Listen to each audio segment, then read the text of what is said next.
are back. YouTube might be having technical difficulties. We apologize, but on Facebook, hello, we have Tom Gilliland. Whoa. Wow. Flashback to junior high there. I've said your name a million times, and I finally flubbed it. Dang. Cool. And it had to be on the show live. Pink slip when we're done. I know. All right. Take two. Take two.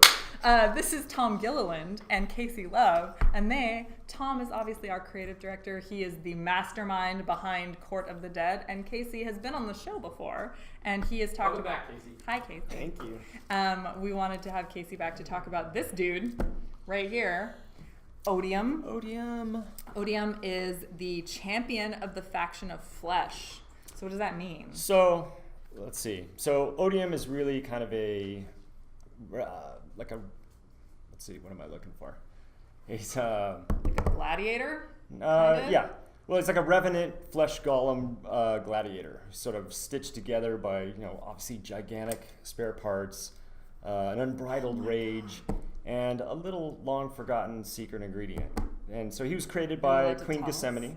No, not yet. Well, not yet. I'll give you the kicker at the end. So Queen Gethsemane of the Flesh faction, at a moment of bad judgment in her ongoing rivalry with Zyle of the faction of Bone, looking for an edge, created him. She twisted some of her purpose, bent the rules a little bit, and certainly and most notably broke a sacred promise. Right? Oh. So now that Odium has escaped into the outer wallows outside into the underworld, both Gethsemane and Odium know that it'll only be a few morrows before he comes back to reconcile that broken promise. Oh no. But that sounds awesome. He's kind of a monstrous force in the court pantheon. A little bit of Is that real hair? Discontent guy. That's real hair. No, that is fake fur. Fake fur. It's not human hair. No, it's not human hair. It's the kind of weird stuff that just finds its way into the underworld. Okay, I was just gonna say, I would not even be surprised if Gethsemane was like, and snip, and there. Well, there you go. Not much you're gonna say if she does. So the court has an incredibly unique visual color palette. So it's dark, but somehow there are bits of color that pop. So what are some of the techniques that you use in design, and then you use bringing the design to life in order to make those bits of color really come to life and expressive on the piece? Well, we're curating a pretty big collection here as we get, all the different characters that sort of fill the pockets in this pantheon of the underworld. Mm-hmm. So, we're always looking for ways to kind of create some differentiation. So obviously here, and especially with some of the flesh characters, we get a lot richer palette. There's a bigger color sort of representation to the way they look. So in Odium's case, and since he's kind of a, rage-fueled monstrosity, the sense that, we want to get a little bit of that kind of blood coming to the surface or whatnot in an otherwise old, dead, kind of rotted form, was one of the principal drivers. That and the fact that, he was made, to everyone else's knowledge but the Queen, with a humble beginning, but she knows better. And so all of his accoutrements and whatnot are pretty much from the scrap pile, which is sort of concealing his true intentions. So. Yeah, and then how would you bring that? Because that's conceptual. So then how do you make that, like, the Queen's, all of her intentions? How do you put that onto the piece when you're painting it? It's just really, really more about Tom's intentions. I think, I think it's just a matter of. I have a long history of painting white monsters. If anyone's followed my work, and Tom kind of knew that, so it was like when this thing came up, it was like, yeah, let's have you do what you do normally, and just I love putting color into everything I do. So when it came to this white palette, for me, that's like, yeah, just go full crazy.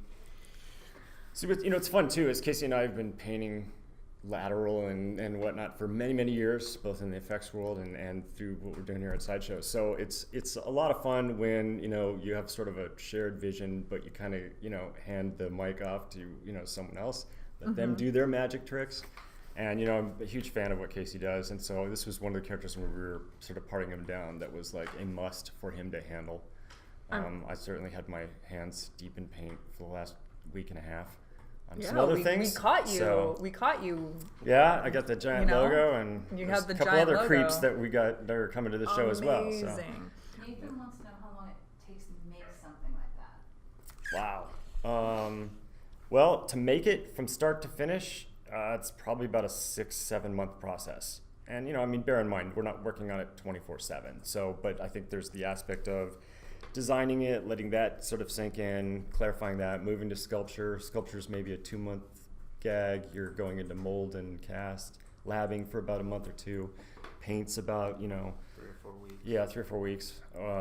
And, you know, then you're kind of finessing, fine-tuning the teams. Right now, everything's, you know, all that extrapolated time is happening in 2 weeks. Oh my gosh. As we get, you know, an anxiety attack on our way to the show. So, self-induced one. But, So David Dennis on YouTube wants to know, how does Odium calm down? Like, if he's so rage-filled, like, is there anything that calms him down? Like, is it Coco and kittens, or is it more like fishing and meditation, or does he just not care? I think it's, you know, it's solitude. I think that's the, you know, thing that maybe I'm channeling on my own here. But, I think when you're in the din and noise of it all, you know, like, that's what fuels them. So in these sort of quasi-arenas that they have in the underworld where they're sort of testing themselves, I think that sort of, you know, lights the electricity up, on top of the fact that he knows he's been gypped.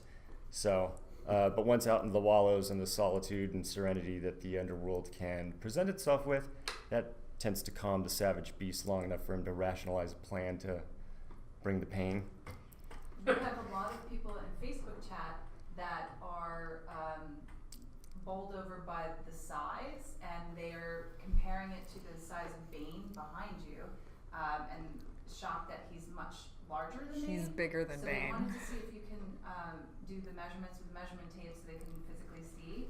And then also, while she's doing that, if you can talk about, some people are international collectors of the court, and their wallet just broke thinking about how much it's going to cost to ship. So they want to know, is it completely solid? Is some parts going to be a little bit more like? Oh yeah, cool. 27 inches tall, so he's over 2 feet tall.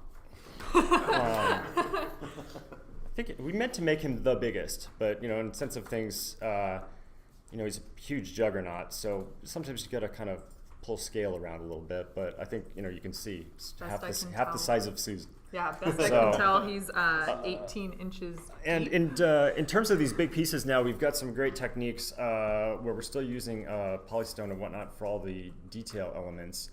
But on a piece this big, we can use fiberglass, which is super durable and also light enough for shipping to not be exorbitant, but not so light that you feel like you're just, you know, juggling a beach ball. So I think you get a nice happy medium between both strength, you know, a little bit of cost relief on shipping, but also something that, you know, you can move around without putting on a weight belt. Although I think Odium would probably ask you to do 50 push-ups before you even attempted to lift him up. Someone wants to know how old or ancient Odium is as a character, because he has gray hair, so they notice that he's... Well, I think that's not really an age thing so much as it's just sort of a condition of the underworld. Color and whatnot sometimes is pretty transient, so it, you know, bleeds out or whatnot. Odium's a bit of a conundrum in that question. So in this form, he's very new. Okay. But that secret ingredient is something that comes from something way back to the origin of the court itself. Crap. And actually, that will actually be something we're working on and be told in, we're doing different novellas right now that will be starting in 2018 and beyond in our ongoing publishing efforts. And Odium is the centerpiece in a book called The War of Flesh and Bone. Wow. So that's where all of his secrets will be revealed. So then Nick on YouTube also wants to know, is the court story pieced together bit by bit, or is this one big story that you're just... Well, it's a little bit of both. It's a big story, front to back, have that all worked out. It's a bit of a monstrosity, but it's been sort of designed to be broken down into pieces. So there's kind of two sections. Okay. There's the Underworld Rising part, gives us a chance to kind of get to know the court fixtures and the characters and kind of what their what their trials and tribulations are, so that we have some sympathy. And then the Rise, Conquer, Rule trilogy is where sort of Shard's part of the story takes forward, and the mortal world and the underworld realize that their fates are entwined in defeating the Celestials. Okay. Talk about publishing, mention the journals and we have a journal, and by the way, someone in the chat can win this journal right now. What? So yeah, we're just gonna pull a random person who's a fan of the court and wants the journal. So be sure to be talking to us in the chat about this. So someone wants to know how much he weighs.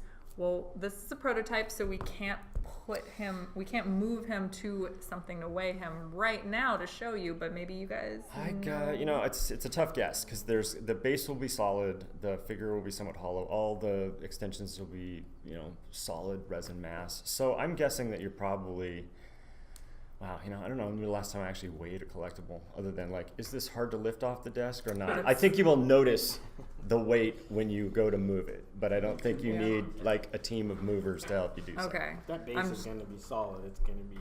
I'm just thinking nice because like foundation. the Batman up there is like what, like 14 Which one are you looking at? Because of the sure. gargoyle.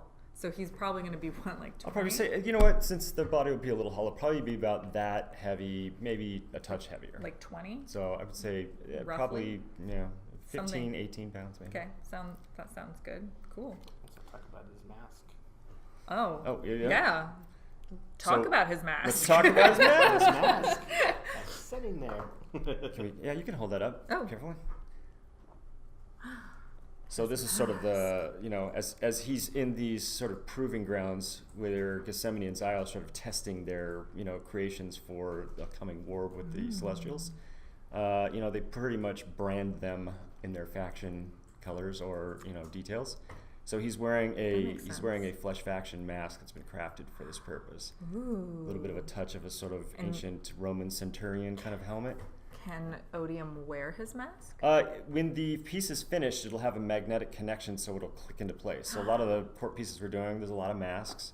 So we're trying to work on either solutions where you have a switch-out head that it's already keyed into, or where we can get it magnetically attached. The hitch there is, anytime you've got something that's kind of making a soft contact with surface, you always worry that, is it going to leave a scuff mark or something? So we don't want people's, collections getting sabotaged, so we're always on the lookout for how we can do that best. So I think when we did Kier, we did 2 heads collapses. I think it ended up that way too. So we're really looking for the way that delivers it best to you. So Dana Stoll says it is reminiscent of the Queen's headdress a little bit, like with touch. I mean, he is a pretty special child of Gethsemane. So.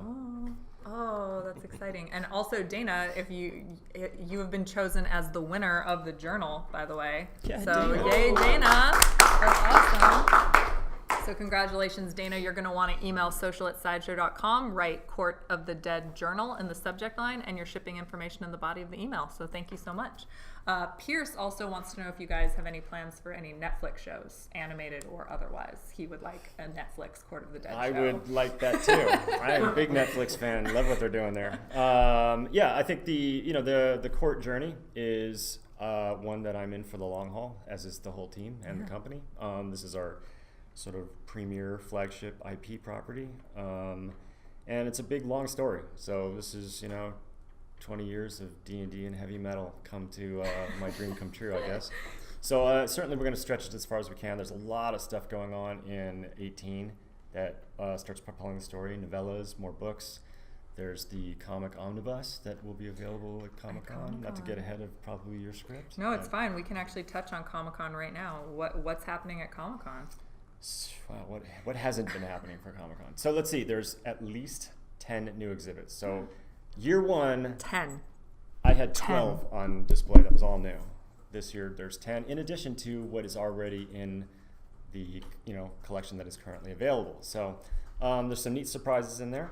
A couple of new formats that I think people will like, especially in being clear that some of these pieces are huge. So we did some that are a little smaller and a little easier on the wallet, but no softer on detail or presence. We've also got we've got the publishing leg going. So we've got the comics Omnibus, which takes a lot of the comic content that we'd had on the web, puts it into a nice bound edition with some extra content, a lot of designer notes, the journal and sketchbooks. The sketchbooks you've seen on the show previously. Oh, cool. Yeah, which is, I think, the comics Omnibus. just showed up 2 days ago. It looks really slick. Really proud of that. Plus, it's cool to see it in print. And I think we got a cherry of a price to get folks to add that to their collection. There's the novellas that kick off into next year, and more comic content. We tried looking at doing these things sequential, but I think for our business model and the way we're going about this, doing these things in kind of more, trying to think of the vernacular, trade paperback or whatnot, where it's all, you get the story, one belted edition, is the way we're going to go. So we're working on something now that kind of details the Dread's grip condition that all the mourners in the underworld have to sort of face off. It's kind of their darker nature that's trying to constantly subvert them to the destruction that's their nature, while they try to reach for a nobler purpose. So that'll be a great story that sort of sets up the other end of the consequences. The Celestials are their overmasters, and the Dread's grip is their sort of threat from within. And then novellas, the first one off is on the origin of Demethyle, the Reaper General, how he came to be the sort of fixture of the morale of the underworld and sort of their, by proxy leader, and where they place their hope. Wow. If that's something you can look at and assign hope to. So. Wow. Now, people are getting also excited about Mortigal, it seems in the chats, that there's a new Mortigal. Let's settle this Mortigal question. So here's the thing: when you're building out a big monster property or whatnot, and you've got all these stories bouncing through your head, sometimes you get a little ahead of yourself. So, and that was kind of the case with Mortigal. So that's his sort of mid-story appearance. Okay. So I had kind of thought that I could hold it back, maybe play the game a little differently, but public opinion and the, and I want to play to the crowd. I want to win Rome here. Yeah. So, I think it's been seen. So he's come back. We've done a little bit of adjustments. The way he was holding his sword before wasn't really to my satisfaction, so we just recomposed that a bit. But otherwise, that'll be back on display, and that will actually be entering the official queue for release. Yeah. So I think this that preview went up this morning. Yeah. For the new. So a lot of folks have been very patient. We appreciate that. Love the fact that people love Mortigal. The fact that he's sort of the prodigal, offshoot of Demethyle and a bit of a thorn in his side, and trying to stay on the bone mantra of sort of keeping your head together. Maybe a little bit of a kind of a rogue element in the bone, assortment. Did you paint him? Well, I was just gonna say it kind of allowed us to punch up the paint a little too.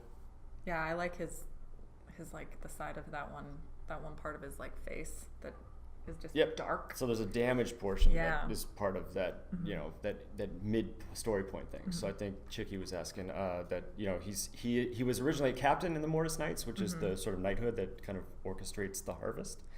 But as the title would imply, eventually there's a little shift in the guard. So we'll see. That is also stuff that'll be explored in the novellas. Crazy. So Zach wants to know if there's a Court of the Dead theme song. Yeah, it's are we allowed to cite references right now? I don't know. We can say inspired by. Inspired by my endless listenings to Sabbath's Heaven and Hell. Has always been the imagery that's in the back of my head, even though that's not exactly where the lyrics go, but that's kind of what I hear. So awesome. So we have a couple questions in the Facebook chat about, someone says that a Court of the Dead chess set would be really cool, but are there any games being... So speaking of that, we have a kind of partnership with Project Raygun. They have a lot of announcements at Comic-Con, including there's going to be a Court of the Dead Underworld blackjack table where you can sit and play blackjack. I think you can even play blackjack against Gethsemane herself at one point. That may very well come to pass. Yes. So if you're at San Diego this year and you stop by Project Raygun's booth, they, which, by the way, we talked about my little pin. This is the third pin, is the court pin. Here, let me take it off so you're not like zooming in. I got a picture of it. Oh, let's put up the picture of it. That's probably better. It's our guy Relic Ravlatch. Yeah. If you do a scavenger hunt at San Diego Comic-Con this year, you can complete the Underworld Quest. And the Underworld Quest takes you to Han Cholo, Inside Editions, Badali Jewelry, and Project Raygun. If you collect all of the stamps from each of those booths, so there should be 4 stamps, you will get this exclusive San Diego Comic-Con 2017 pin featuring Relic Ravlatch. Or Bobby, as we've always called. I'm sorry. You guys killed me. I'm sorry. Point. Right here. So go to sideshow.com/quest to learn more in our blog. Will there be any human characters that oppose the court? oppose the court. What do you mean by human? Uh, You use what the do you- word mortal What? more than Oh, human. mortal. So Nick, Since see, it's we really use just a we use condition. we use mortal instead of human. So like what? That's spirit born.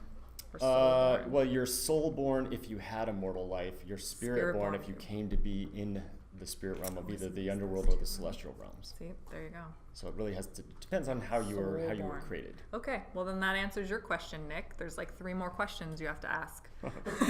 so be more specific. But to answer that, I mean, Shard is the sort of mortal representation, and then some. So that sort of question and that wrestling match between the living and the dead, and how they're more tied together than they imagine, is really where the whole Rise, Conquer, Rule trilogy will sort of explore. Wow. We have a Facebook participant is excited about the journals, and they're hoping that that means that the Court of the Dead will have more scholars and more adventurers in the line. Yeah, I mean, I think the thing that's tough about the actual statue or PF lines is that you kind of got to go for the more gonzo characters. Yeah. So there's most certainly scribes, Weaverton, and every other element that sort of backs up all of the folks that go out and do the rough and tumble stuff. It's true. We do even have like the Malavestros piece has a scroll. Yep. I mean, he's he's telling the jester, story and of the whole piece. Yeah, So. exactly. And his base is so based in like candles and like he clearly is in some sort of library. At least that's what I always thought. Like he's telling the story, he's writing everything down. Well, I think to the answer to that, I think statuary is kind of the final frontier for all that stuff. We were mentioning our friends at Project Raygun and gaming, and that is where I really want to express this world building Court of the Dead prerogative in a big way. I think there's a great opportunity for people to get invested in it. You sort of choose your faction, step into the game, play from that point of view. We've got 2 titles working with Project Raygun right now that are aimed for 18 and 19. They're sort of board miniature game hybrids. Love the hell out of miniature games, play them incessantly. So it was always a big part for me to make Court a gaming experience in one medium or another or all. Awesome. But tabletop stuff is really something that goes back to my D&D, kind of roots, whatnot. So. Role-playing is something I'd love to look into. That's still something we're kind of fishing for at the moment. But Project Raygun's projects will focus on a sort of big picture, macro, underworld political intrigue kind of point, and then dial down to kind of a street level sort of fight situation. Wow. So Gosh. it'd be kind of the 2 Yeah. bookends of the Yeah. experience. So I want you to kind of get a sense of what's at stake on the big picture, Yeah. and then what happens when the street brawls break out or the small pitch battles on the edge of the underworld with celestial invaders takes place. Kind of pulling it back into this Odium Maquette right here. Where would Odium fall into this line of like, is he like battling on the front line, or does he have his own agenda, or is he fighting a couple of different battles?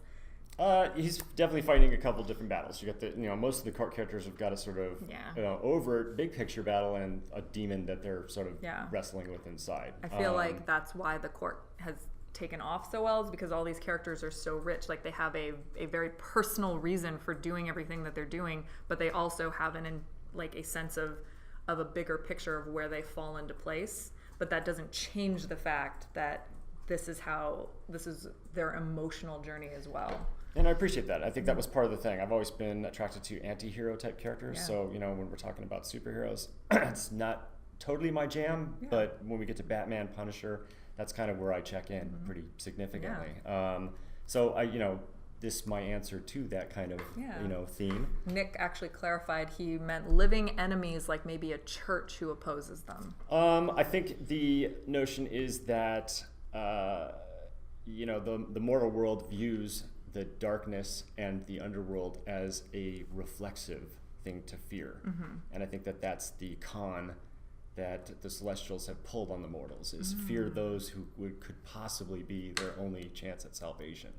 So that sort of flip the script kind of anti-hero ethic there is kind of pretty clear, awesome. I think. Eric wants to know what your faction is, Tom, and what yours is, Casey.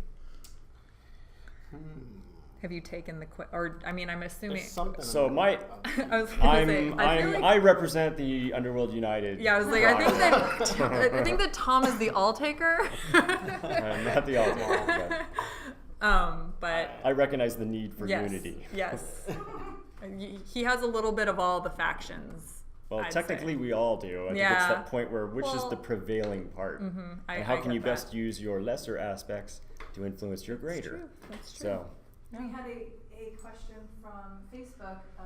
Would you guys consider releasing animated YouTube segments if you're not on Netflix? yeah, you know what? Definitely. And in fact, when we did that trailer last year, which I'm pretty proud of, Yeah. especially since we put it together in the better part of 3 weeks.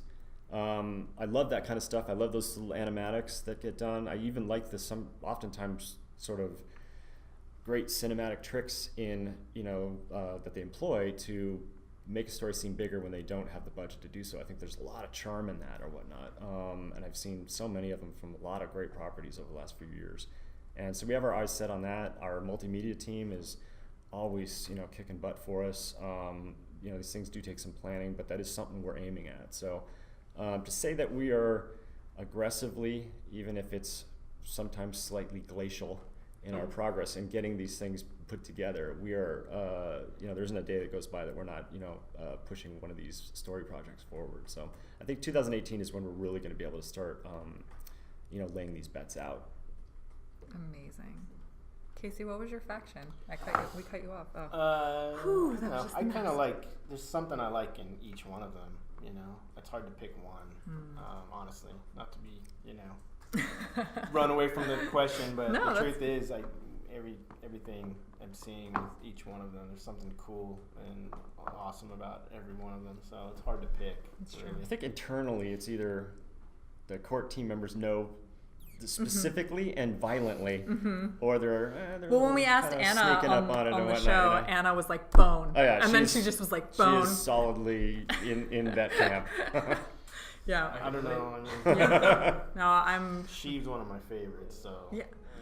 But then you got to Yeah, know that I she- love goat anything. Yeah. So I love Sheev. I thought Sheev.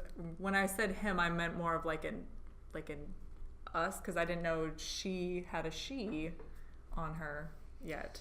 yeah. Yeah. That's Well, I mean, awesome. in the underworld, you have a lot of choice in how you want to be portrayed. Yeah, so exactly. you can evolve in those directions, and so whether you had a mortal life or not, you get kind of that. You take all your experiences, churn them up again, mix it up, and maybe redefine yourself, which is kind of what one of the all-takers' kind of selling points is.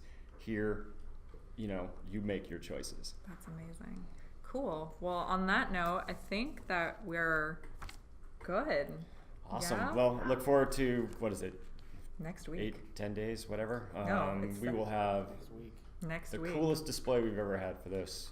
Giant crypt architecture, If you Queen guys, Gethsemane, yeah, if one-to-one you death, you name it. if you follow Court of the Dead across their social channels, which Court of the Dead does have its own social channels separate from Sideshow. So if you follow at Court of the Dead on Instagram, on Twitter, on Facebook, they're doing some really amazing teases over there. We're trying to keep up with you guys, sharing them across our social channels. But if you want to get like a sneak peek at some of the stuff, like we got Anna peeking out of a window of something that you guys don't know what it is yet, but we do. So yeah, thank you guys so much. Thanks, Casey. Oh, Thanks, you're Tom. welcome. Thanks, Thanks for thanks, having Odium. We have another video for you. When we come back, we have Wonder Woman Red Sun. You're watching Sideshow Live.